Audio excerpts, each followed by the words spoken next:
Hello friends, welcome back to my YouTube channel. तो हम PHP सीख रहे थे। ठीक है। तो पीएचपी के अंदर अब हम देखेंगे कि ऑब्जेक्ट ओरिएंटेशन क्या होता है। मैंने आप लोगों को पिछले वीडियो में जो भी हमारे मैथ्स के जो फंक्शन होते हैं इनबिल्ट, वो मैंने आप लोगों को एक्सप्लेन कर दिए थे। ठीक है। तो मैंने आप लोगों को कहा था कि हम ऑब्जेक्ट ओरिएंटेशन अब स्टार्ट करने वाले, जो कि बहुत ही इंपॉर्टेंट टॉपिक है। अगर आप ऑब्जेक्ट ओरिएंटेशन सीख गए किसी भी एक लैंग्वेज में, तो दूसरी लैंग्वेज में आप खुद ही उसको सीख सकते हो। ठीक है। तो आप लोगों को बस एक बार उसको अच्छे से समझना होगा और उसकी प्रैक्टिस करनी होगी।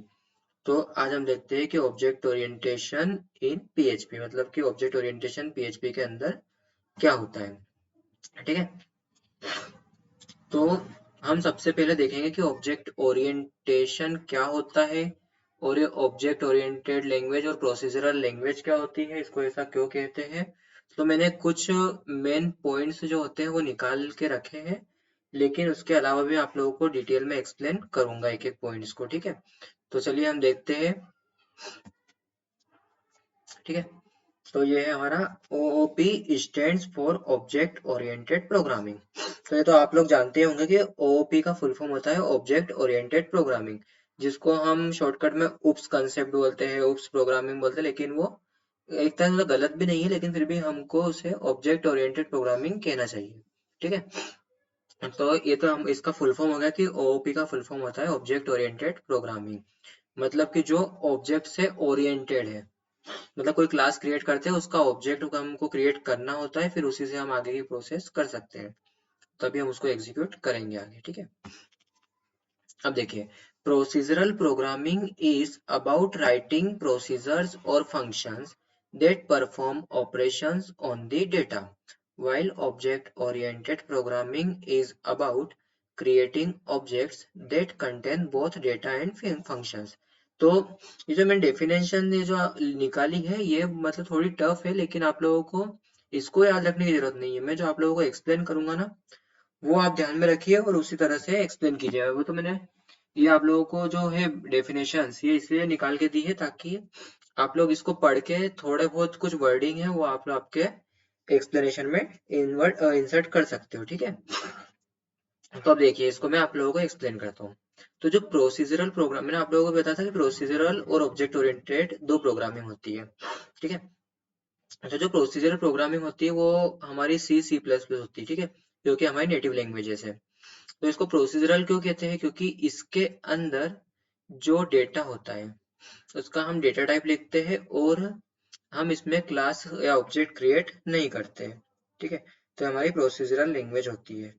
ठीक है। और जो हमारी इसको C++ को नेटिव लैंग्वेज इसलिए कहते हैं क्योंकि इसका डायरेक्ट इंटरेक्शन जो होता है वो डायरेक्ट OS के साथ, हमारे ऑपरेटिंग सिस्टम के साथ होता है, इसलिए हम इसे नेटिव लैंग्वेज कहते हैं। ठीक है। तो अभी C++ की बात नहीं चल रही है, हमारी PHP चल रहा है। ठीक है। तो C++ को साइड में रखते हैं और PHP पे आते हैं। ठीक है। तो जो प्रोसीजरल प्रोग्रामिंग है वो जो है वो हमारे जो फंक्शंस है उस पर ऑपरेशन डेटा पे क्रिएट करते हैं। ठीक है। मतलब जो भी उसमें डेटा है, जो हम प्रोग्राम मतलब हम प्रोग्राम लिख रहे हैं प्रोसीजरल में, मतलब जो प्रोसीजरल वे होता है उसमें हमने जो भी प्रोग्राम या कोड लिखा, ठीक है, तो उसके अंदर जो डेटा है उसी के ऊपर ये ऑपरेशन होगा। ठीक है। जिसमें लिखा है, देखिए, राइटिंग प्रोसीजर्स और functions that perform operations on the data, मतलब कि जो भी हम फंक्शन लिखेंगे वो ऑपरेशन करेगा डेटा के ऊपर। ठीक है। आप लोग इसको पार्ट वाइज डिवाइड करके भी समझ सकते हो, जिससे आपको सिंपल हो जाएगा। ठीक है। लेकिन जबकि object oriented programming is about creating objects that contain both data and function. ठीक है। मतलब कि ऑब्जेक्ट ओरिएंटेशन में हमें क्लास क्रिएट करनी होती है और उसका ऑब्जेक्ट क्रिएट करना होता है। जो ऑब्जेक्ट होता है वो फंक्शन और डेटा दोनों पर ऑपरेशन करता है। ठीक है। हमने प्रोसीजरल में क्या देखा सॉरी, हमने प्रोसीजरल में देखा कि जो भी फंक्शन है वो ओनली डेटा पर ऑपरेशन कर रहा है, लेकिन ऑब्जेक्ट ओरिएंटेड लैंग्वेज में जो भी फंक्शन या ऑब्जेक्ट हम क्रिएट कर रहे हैं वो डेटा और फंक्शन दोनों पर ऑपरेशन करेगा। ठीक है। तो ये हमारा दूसरा पॉइंट था। अब हम नेक्स्ट देखते हैं। It is faster and easier. ठीक है। मतलब कि ये फास्ट और इजियर होती है एग्जीक्यूट करने के लिए, ठीक है। मतलब कि जैसे कि हम अगर नेटिव लैंग्वेज या प्रोसीजरल लैंग्वेज में अगर हम कोड लिखेंगे तो उसके अंदर ये बहुत टाइम लगेगा, क्योंकि हमें बहुत सारे फंक्शन क्रिएट, जैसे मान लो हमारे पास बहुत सारे लॉजिक लिखने हैं हमें, बिजनेस लॉजिक, तो उसके लिए हम अलग अलग फंक्शंस क्रिएट करेंगे, फिर उन फंक्शंस को मेन फंक्शन से कॉल करेंगे। लेकिन ऑब्जेक्ट ओरिएंटेशन में ऐसा होता है कि हमें एक क्लास क्रिएट करते हैं, उसी के अंदर बहुत सारे फंक्शंस लिख लेते हैं, ठीक है। फिर मेन फंक्शन के अंदर उस क्लास का ऑब्जेक्ट क्रिएट करके हम उस ऑब्जेक्ट की हेल्प से फंक्शन को कॉल करते हैं। मतलब कि इसमें हम एक क्लास के अंदर ही सारे फंक्शन लिखते हैं, जिसके अंदर हम बिजनेस लॉजिक लिखते हैं। बिजनेस लॉजिक वो होता है जिसमें हम ऑपरेशन ऑपरेशन रिलेटेड लॉजिक लिखते हैं, ठीक है। तो यह इजियर और फास्टर है, मतलब ये कि इसमें फास्ट वर्क होता है, क्योंकि हम डायरेक्ट ऑब्जेक्ट के थ्रू फंक्शन को कॉल कर रहे हैं ना, तो वो जो हमारा कंपाइलर है वो कहीं नहीं घूमेगा, डायरेक्ट वो उस ऑब्जेक्ट के फंक्शन के पास जाएगा और उसको एग्जीक्यूट करेगा। ये मतलब वो एक ड्राई पॉलिसी होती है इसकी, डोंट रिपीट योर सेल्फ।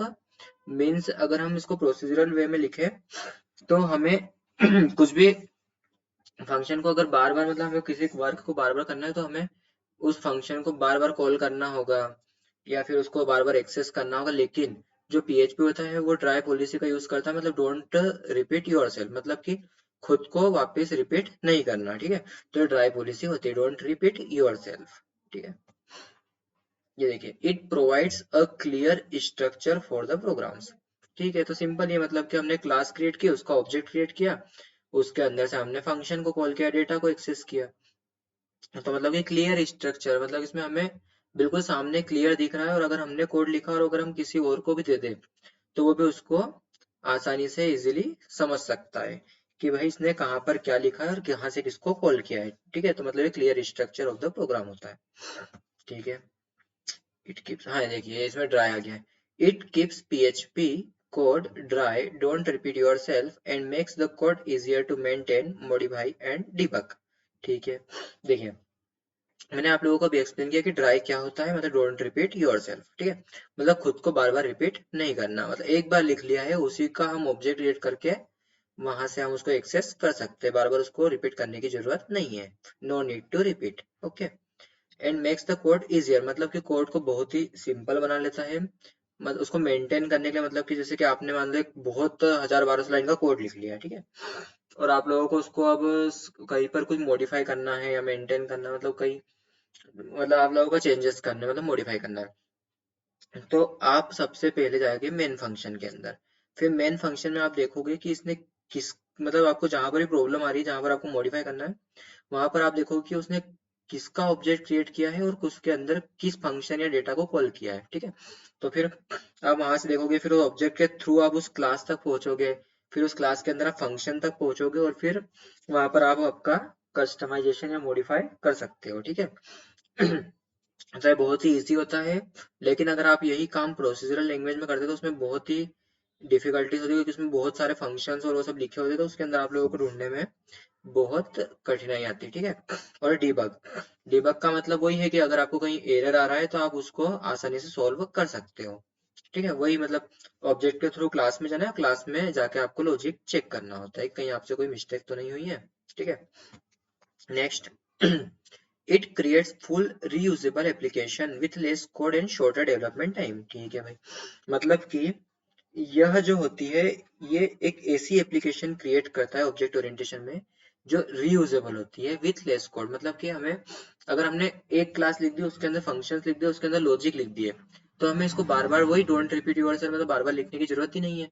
हमें जब भी इसकी जरूरत पड़ेगी हम एक ऑब्जेक्ट क्रिएट करके उसको कॉल कर लेंगे।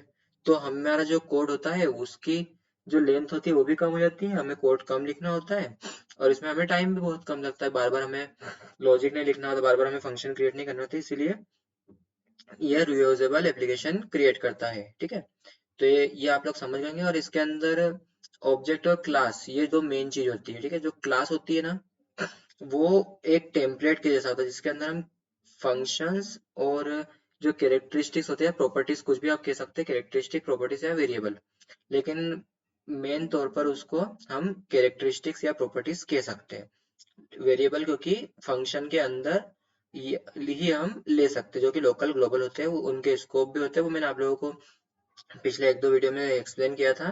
तो आप देख लीजिएगा, ठीक है। हाँ, लेकिन जिसका अगर आप अभी तक PHP डाउनलोड नहीं किया है, उसका सेटअप नहीं किया, प्लीज कर लीजिए, तभी आप लोगों के कोड रन होंगे। क्योंकि मैं इसके आगे अब मतलब स्पीड में जाऊंगा, हम ऑब्जेक्ट ओरिएंटेशन कवर करेंगे और उसके बाद में फिर मैं आप लोगों को जैम्प इंस्टॉल करवाऊंगा, फिर उसके अंदर हम आगे के प्रोजेक्ट्स देखेंगे, ठीक है। आगे कवर का हम उसमें करेंगे जिसमें हमें HTML CSS बूटस्ट्रैप और थोड़ी बहुत जहाँ जहाँ पे हमें जरूरत पड़ेगी जावा स्क्रिप्ट का भी यूज करेंगे, jQuery का भी यूज करेंगे, ठीक है।